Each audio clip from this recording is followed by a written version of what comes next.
substantive give and take, and worthwhile for any audience to see. However, out of the 45-minute sit-down, well, here is all that CBS Sunday Morning decided to air. Take a look. Honestly, I think liberalism has to be defeated.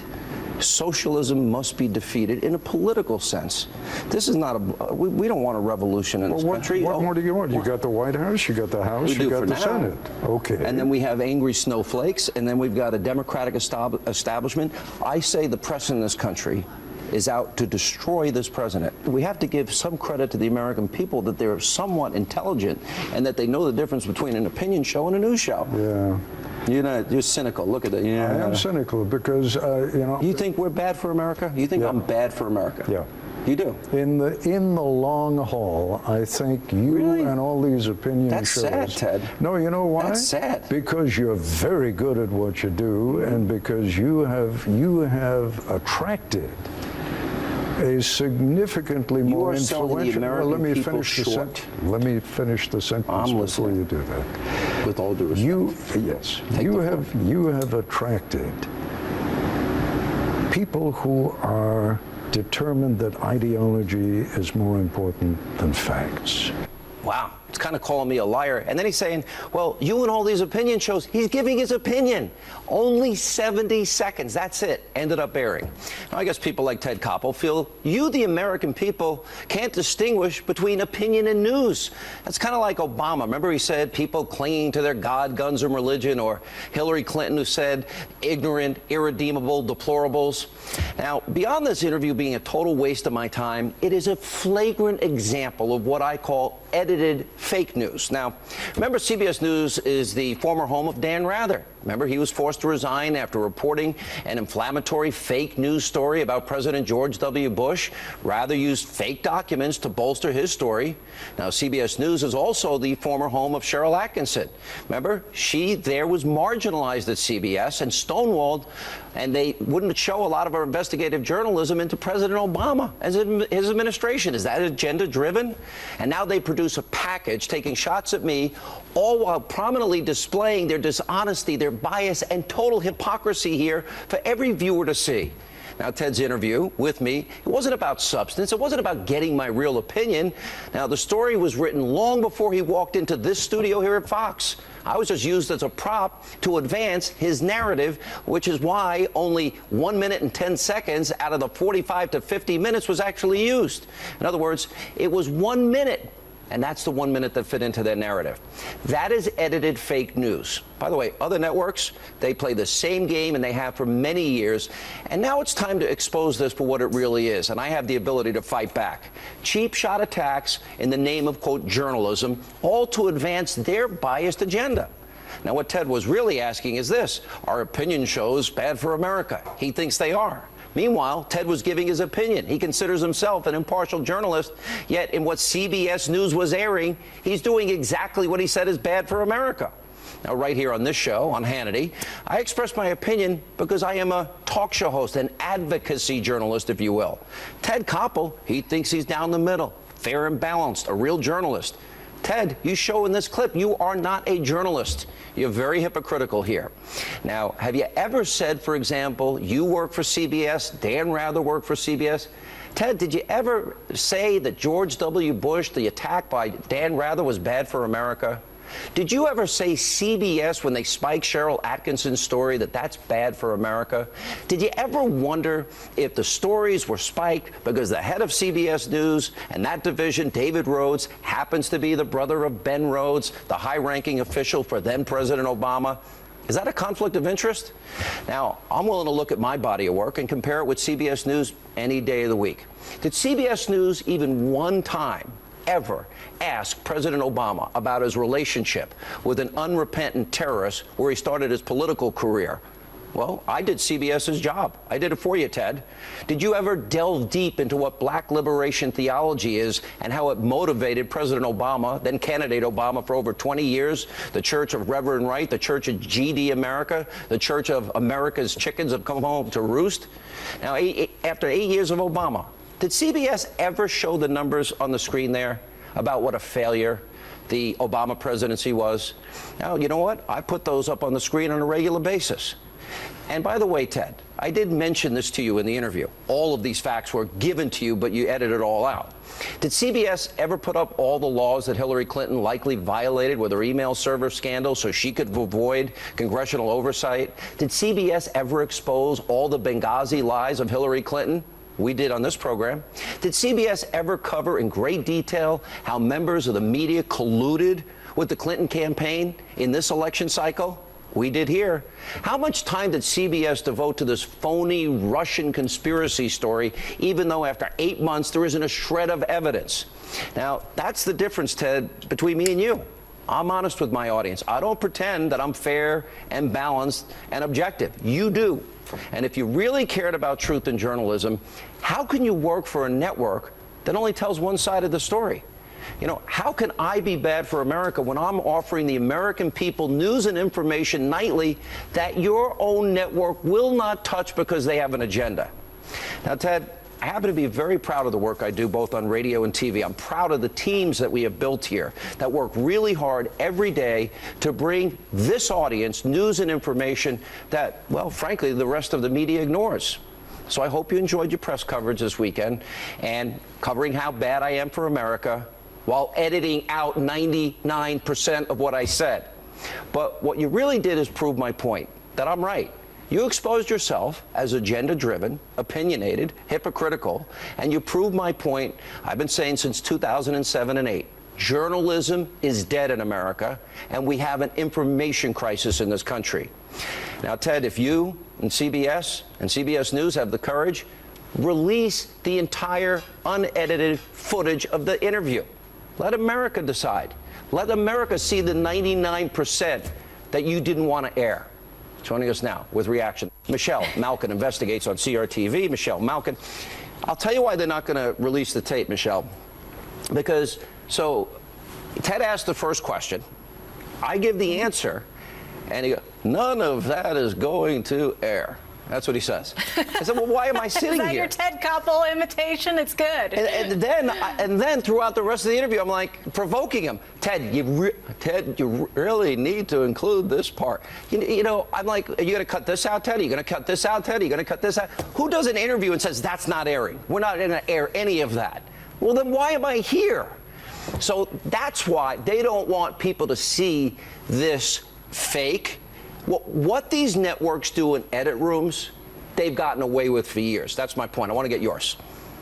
Yes, and I have to raise a toast to you, big brother, for exposing these walking dead liberal media decrepit elitists. I think it was definitely worth your time to do this interview because although they played just one little sliver, look at what you've been able to expose. And I think that has them running scared. I would love to see the Twitter hashtag release the Hannity tape.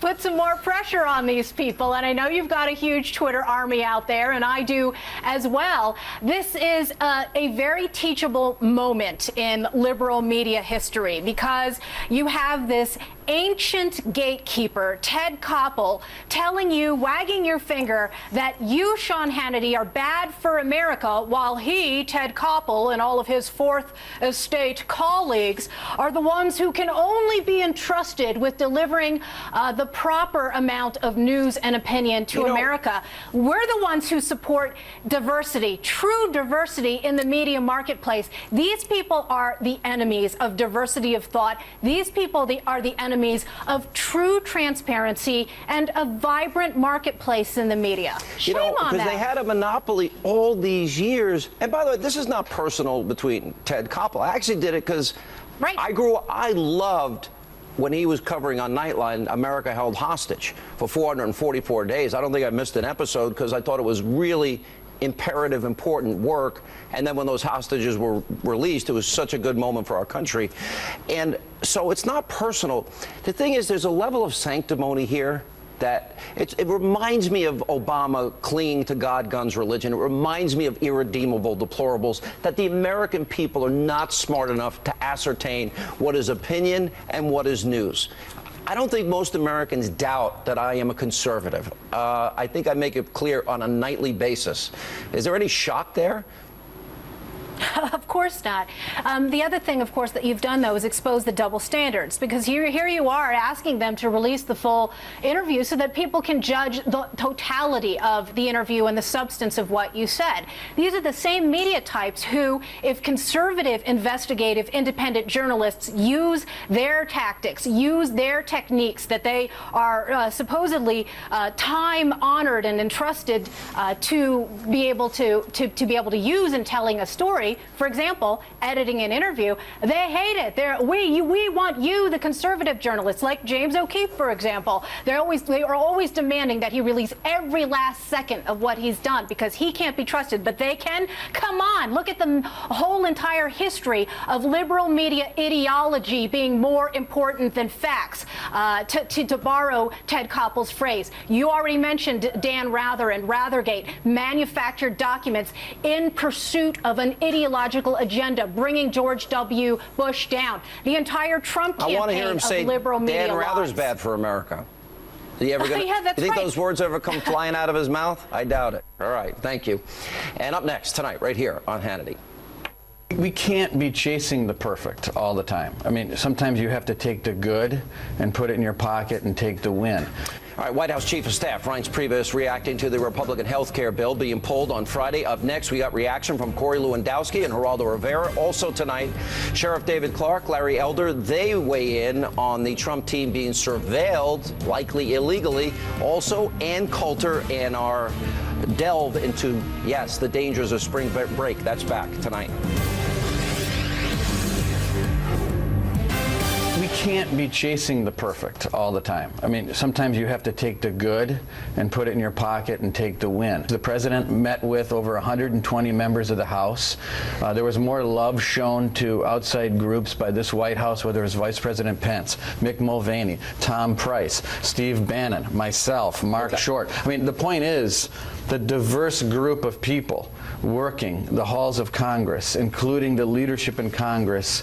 I think it's time for our folks to come together. And I also think it's time to potentially get a few moderate Democrats on board as well.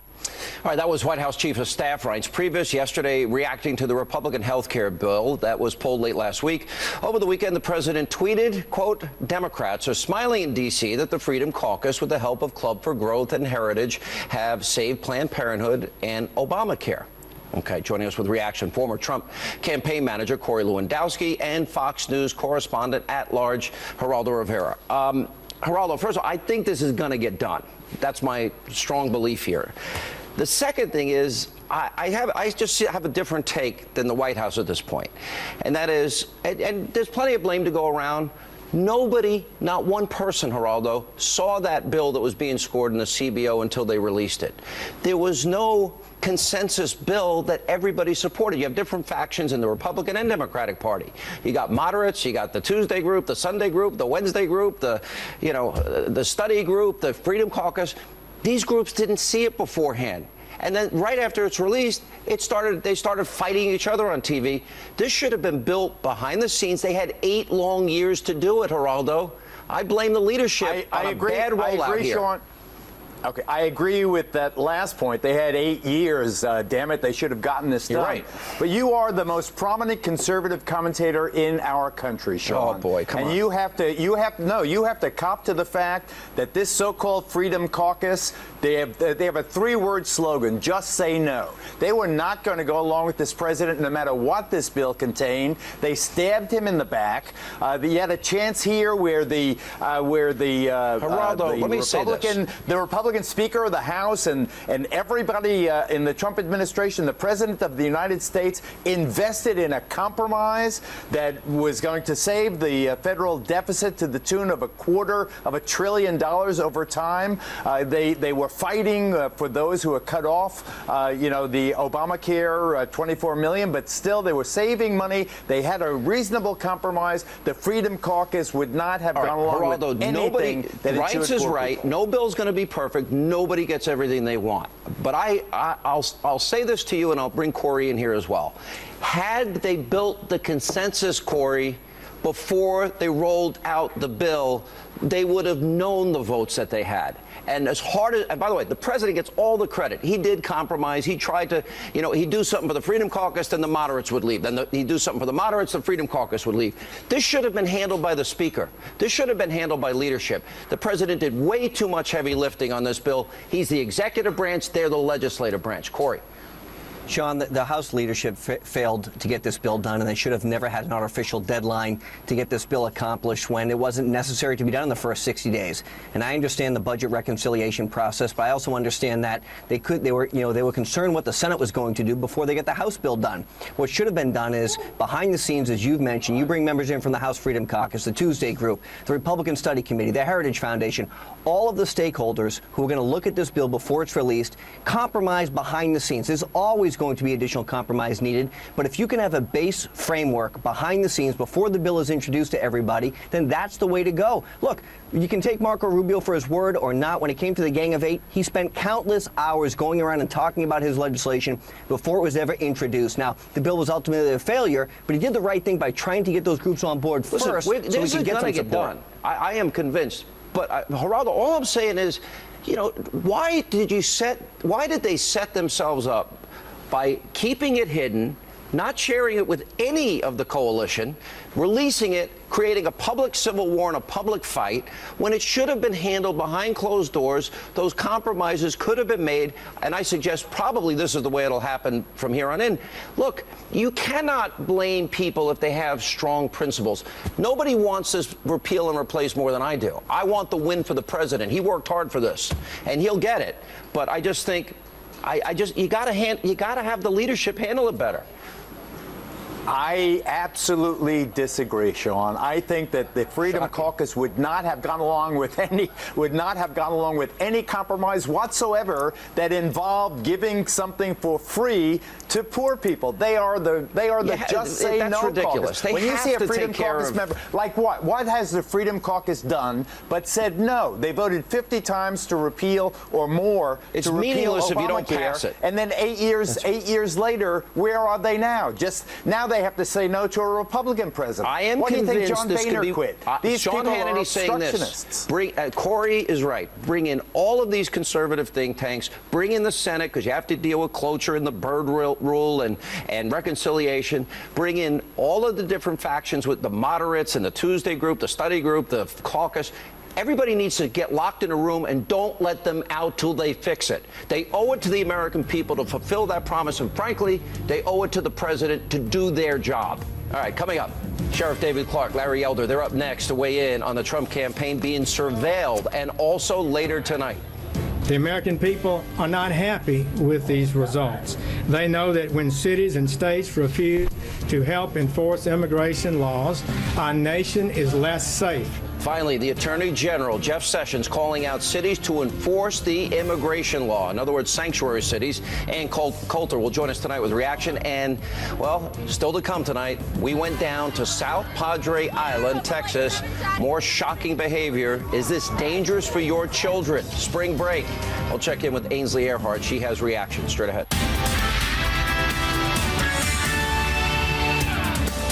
Live from America's News headquarters in New York, I'm Kelly Wright. Here's what's happening. Democrats calling on House Intelligence Committee Chair Devin Nunes to recuse himself from the committee's Russia inquiry. They're upset that Nunes, who received intelligence from a source on White House grounds, told President Trump about it before sharing it with committee members.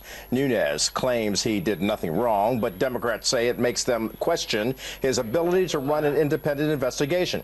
President Trump himself is firing back this evening, tweeting, quote, "Why isn't the House Intelligence Committee looking into the Bill and Hillary deal that allowed big uranium to go to Russia? Russian speech, money to Bill, the Hillary Russian reset, praise of Russia by Hillary, or Podesta Russian company. Trump-Russia story is a hoax." And that's a look at news this hour. I'm Kelly Wright. Now back to Hannity. Welcome back to Hannity. So yesterday, Congressman Trey Gowdy called out Democrats for criticizing the House Intelligence Committee Chairman Devin Nunes for briefing President Trump about his findings related to the Obama administration's collecting intel on the Trump transition team. In other words, surveillance. Take a look.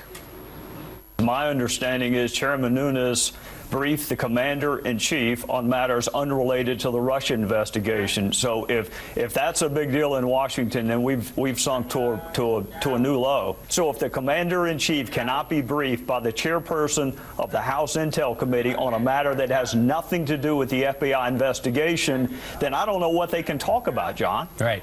So he's the commander-in-chief. And that's not all. Today, the Democrats, they were up in arms because it was revealed that Chairman Nunes met with his source on the White House grounds. But in a statement for a spokesman for Chairman Nunes, they explained, quote, Chairman Nunes met with his source at the White House grounds in order to have proximity to a secure location where he could view the information provided by the source. Makes sense. Joining us now with reaction, the author of the best-selling book, Cop Under Fire, Milwaukee County Sheriff David Clark, and Salem nationally syndicated radio talk show host Larry Elder. Larry, let me check in with your legal mind for a second. Can you think of any circumstances under which a president-elect or a candidate should ever be surveilled? I can't think of anyone, and I think that what we're finding out is that Donald Trump was not out to lunch when he tweeted that he might have been wiretapped, using the term very broadly. I'd be a lot more impressed with some of these Democrats yelling and screaming about Devin Nunes if they were saying that Loretta Lynch should have recused herself when she met with Bill Clinton on the tarmac, something that she never did. I'd be a little more impressed if they were angry at Hillary for not turning over documents during the Benghazi hearing and for giving us a bunch of different stories and for deleting documents, destroying evidence after they were under subpoena. I'd be a lot more impressed if the Democrats were upset with those kinds of things, but they're not. This is nothing more than politics. They're being hypocritical. They know that they're in trouble because Donald Trump is looking at least credible, and so therefore let's put the chairman on trial. That's what they do. That's what they're doing right now. You know, one of the things I think that bothered me the most is the chairman saying, Sheriff, that this was widely disseminated. In other words, a lot of people saw this. Now, that goes into the issue of privacy, even if it was legitimate surveillance, and I think that is a question that needs to be answered. Let's say it was legitimate surveillance and you pick up a president-elect or a candidate, that should never be widely disseminated, right? Right. It's not, look, this is unprecedented, especially for an incoming president. The fact that Nunes went and briefed President Trump on this, that's what he should have done. I think the mistake he made, though, was releasing this to the public. He wanted a few headlines. He wanted some FaceTime with the media out of it. And that part of it kind of backfired on it. But I think a bigger issue here, as Larry indicated, is why the intelligence sources, the intelligence agencies are surveilling the incoming president and his transition team. For what? And I think it's a shame that the intelligence agency directors there couldn't go to the president-elect and tell him what was going on. Maybe somebody should have leaked it to him without leaking any information or any names, and just say, hey, there's something going on here that I think is illegal. But this is, as Larry indicated, this is the politics as usual that goes on in Washington, the partisan back and forth that the American people are tired of. We sent Donald Trump to Washington to drain the swamp and to get rid of this back and forth stuff for politics that does nothing for the American people, and get down to the business of serving the American people on the issues facing this country. You know, I have a lot of questions here, Larry. Did they use, under the guise of legitimate intelligence gathering, legitimate surveillance, was that a ruse to really surveil the president? And the next question, the logical question after that, is who knew what, where, and when? And did the president know at the time, then President Obama? Was any of this shared with the Clinton campaign? You know, where are these leaks coming from? The only felonies we know in this case were committed by leaking intelligence. That's a violation of the Espionage Act. So and Comey wouldn't even acknowledge that there's an investigation into this, although he did acknowledge the investigation into, quote, Russia, even though there's no evidence that has been put forward whatsoever.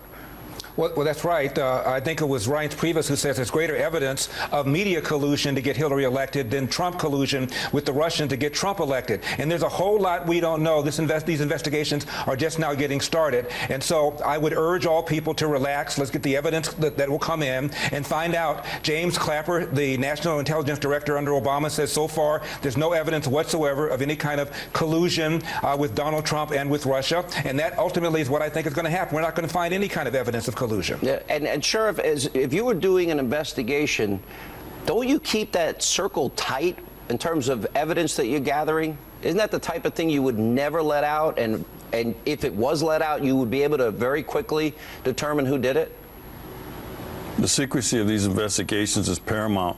I get briefed on these things all the time, Sean, but you know, you're not going to find Barack Obama's fingerprints on this, but he's all over this. He's not stupid enough to have ordered or directed or to have been involved in any of the conversation. Might not be able to prove this, but he knew what was going on. I'll tell you what, I'll put myself in his position. If something like this was going on in Milwaukee County, in my agency, some high-level investigation, and somebody didn't tell me about it, I wouldn't be real happy about it. So, you know, it's one of those things that we'll never be able to work this thing back toward the president, the former president, but he's all over this thing. I agree with that analysis. And you never know. Maybe somebody will talk. All right, guys, thank you both. Up next tonight, right here on Hannity. The American people are not happy with these results. They know that when cities and states refuse to help enforce immigration laws, our nation is less safe. The Attorney General, Jeff Sessions, speaking about the need for sanctuary cities to abide by federal laws. Ann Coulter weighs in. That's coming up next. I was in jail because I got in a beach brawl and I got too damn drunk. And later, a Hannity investigation as we went down to South Padre Island in Texas to expose what's really going on with your kids at spring break. Fox and Friends co-host Ainsley Earhart will join us with a full report about the dangers your kids are facing. All right, welcome back to Hannity. So earlier today, during the White House press briefing, U.S. Attorney General Jeff Sessions addressed sanctuary cities and the harm they have caused the country. Let's watch this. The Department of Justice has a duty to enforce our nation's laws, including our immigration laws. Those laws require us to promptly remove aliens when they are convicted or detained of certain crimes. Unfortunately, some states and cities have adopted policies designed to frustrate this enforcement of immigration laws. This includes refusing to detain known felons under federal detainer request or otherwise failing to comply with these laws. The American people are not happy with these results. They know that when cities and states refuse to help enforce immigration laws, our nation is less safe. Here with reaction, the author of the bestseller In Trump We Trust, E Pluribus Awesome, Ann Coulter. Why do I bet you don't care about the health care repeal and replace issue? You want immigration, vetting of refugees. Those are your top issues, and you think that should be the #1 priority now. Well, I did care about Obamacare Light, and I think it's a complete disaster. I have a very simple plan to fix it, which I'll be launching in my column on Wednesday. So simple, even a Republican congressman could understand. It's very easy to fix. I don't really hold Trump responsible for that. I do want Trump and these Republicans in Congress to enforce the Trump agenda. Instead, we're getting an awful lot of the standard GOP corporatist agenda. I mean, for example, this claim that they're going to go to tax cuts next. Well, and particularly the corporate tax rate. Look, as you know, I would like taxes cut. As you know, I'm very pro-life. I'm about at the point that I want taxes to go up and Planned Parenthood funded if this is all the Republicans are giving us. As I recall, under Bush, tax cuts, we had massive tax cuts. Corporations, you know, they were happy, and yet what did they turn around and do? They hired guest workers. They didn't hire Americans. They insisted on hire illegal aliens. So I'm not sure this argument that cutting the taxes on corporations, it'll lead to all these jobs. What leads to jobs is limiting the supply of labor by deporting illegal aliens, by building a wall. Whoa, you want an infrastructure project. It reduces the number of welfare cases. It helps you with Medicaid and Medicare. Doing what Trump said on immigration makes everything else we have to do so much easier. Listen, you don't want illegal immigrants competing for jobs, especially when you have 95 million Americans out of the labor force, but you can't deny if you bring in trillions of repatriated money at a low rate, that's going to incentivize them to spend money to build factories, manufacturing centers, and the same with corporate taxes. You lower it to 15%. You go from the highest corporate tax rates in the industrialized world to the lowest. businesses are going to want to do business here. That only helps us too, right? Maybe. I'm not very inclined to worry about corporate America right now. That's all anybody has worried about.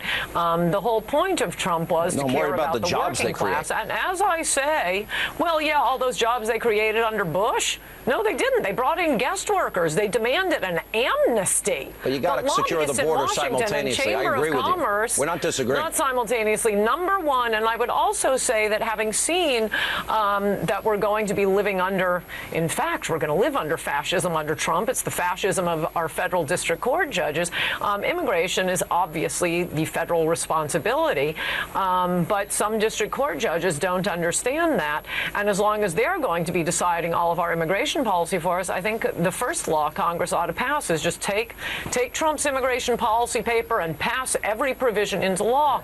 As I've said before, Trump is very clever about this. Almost everything he's promised on immigration already is the law. It is 100% within so why does he have to go back and do it again? President. Why would you advise him to do it again? Because everything he wants to do is his responsibility as the president. For example, to build the wall. He's the commander-in-chief. I mean, it's not just the law, it's the Constitution that gives the president the authority to protect our borders. But apparently some federal district judges need more than the Constitution. They will ignore the Constitution. Why not have Congress, for one thing, just for supplemental support on all of Trump's immigration policies, pass all of his immigration policies into law, and also force the Democrats and some of those weak-kneed Republicans to vote against it. I keep hearing from, I guess, what Reince Priebus said this weekend, that the new White House plan is to appeal to Democrats and reach out to Democrats. And look, Trump is a charming person. I'm sure he will be lovely to them, but I think instead of trying to get Democrat votes by giving in to them, by pushing socialist ideas, the way you get Democrats to vote for your bills is by writing bills that they can't vote against because they have to stand for re-election, as you will see with my Obamacare fix this Wednesday. All right, Ann Coulter, thank you. They want to destroy Trump. They don't want to support him, the Democrats. All right, thank you for being with us. And up next tonight, right here on Hannity. I don't remember the last 3 days because I've been so up. All right, that time again, spring break is here, and we went to South Padre Island, Texas, to see what your kids are doing on spring break. Things haven't changed. You won't believe what we saw. Ainsley Earhart joins us with a full report. That's true. Welcome back to Hannity. All right, it's that time of year again. Thousands of young adults, they head to tropical destinations all across the U.S. for a little fun in the sun. But what are your kids really up to when they jet off to spring break that you usually end up paying for? Now, back in 2015, Ainsley Earhart went down to Panama City Beach, Florida, to investigate the dangers of spring break, and what we found was beyond shocking. But after our reporting aired 2 years ago, the local government passed a series of ordinances to curtail the risky behavior, including banning all alcohol on the beach in the month of March. This year, well, we sent a producer to another spring break hotspot, this time in South Padre Island in Texas. Look, you got to be warned here. What you're about to see is beyond graphic, probably not appropriate for your kids. 3, 2, 1, go. I don't remember the last 3 days because I've been so up.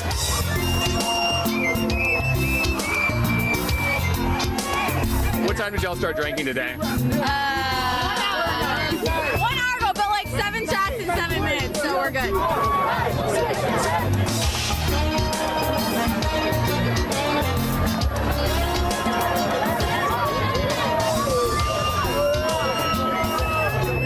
God, I saw some guy do drugs off some girl's like chest.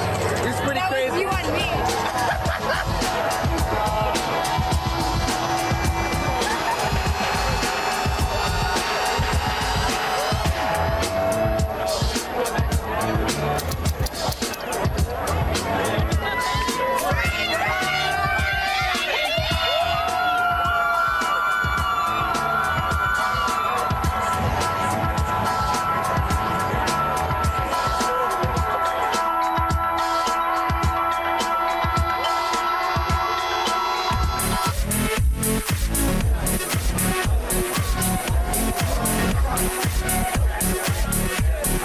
Slap in the bag.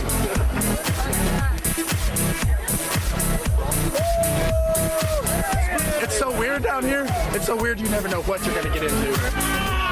Bring back 2017, baby! I love you. We've seen so much twerking, dude. 9 with the twerking. Mom and Dad, I love you.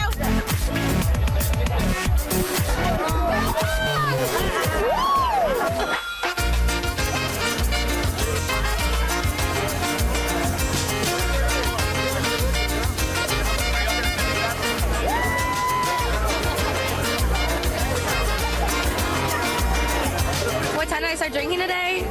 Like 11. Drink beer.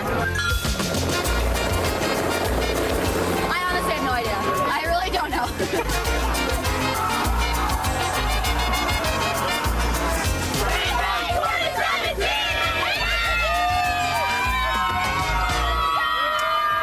All right, here with Reaction, Fox and Friends co-host Ainsley Earhart. Now, you've been down there a number of years for us doing this, and you saw a lot of bad things. It's obviously happening still, but not in Panama City Beach. Not as much in Panama City Beach. Right. I talked to the new sheriff. There's a new sheriff in town. New sheriff in town? His name is Tommy Ford, and Frank McKeithen has been there for years. He retired, and then Tommy Ford took over. So he was elected in the fall and took over in January. So I just got off the phone with him. The numbers are not back for this year spring break because it's still going on. They look at the numbers through the entire month of March, but they have changed the rules. The big one is no alcohol on the beach there. By the way, we are hated for doing that. Kids hate us, by and the bar kids, owners. But he said loved by the community. He said his officers will walk out on the beach and families come up to them and say, thank you so much for cleaning up the beach. We're bringing our families back. He said that's generating the economy again. So they're really pleased with that. He says it's not perfect. They had a really bad day yesterday. He said there were 2 shootings yesterday. 1 person's in critical condition and 3 robberies. But they have banned balcony climbing. Remember when we were down there were people that were jumping from balcony to balcony and then falling off because they were drunk and then dying. Every one of these kids is wasted. They're hammered. They are there to get wasted. That is their goal, to get blacked out drunk.